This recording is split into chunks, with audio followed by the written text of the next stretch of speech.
Oş. Piş. Lina. Atanın döce haracırmış hele. Kızım. Eladın. Iskırdın sen. O kızım. O Lina. O Lina. O Lina. O Lina. Kızım kızım kızım kızım. Kızım kızım kızım kızım. Kızım kızım kızım kızım. Lina. O Lina. O kızım. Piş piş piş.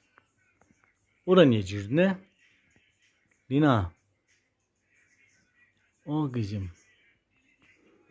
O Lina. O Lina. O Lina. Ata kıttırıp seni. Sernemisen kızım. Ha? O Lina. O kızım. Böyle balama yatıp burada. Ötesinin güzeli. O ötesinin güzeli.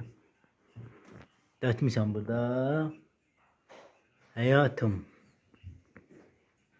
Hoş. Atasının yerinde oturdun. Otur. Otur kızım otur.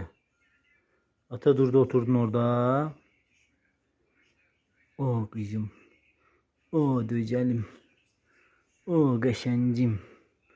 O şirinim.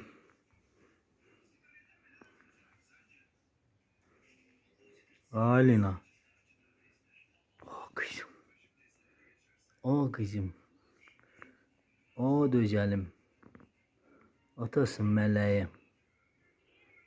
Atasının ağıllı kızı. Atasının güzel kızı. Meleğim meleğim. O meleğim.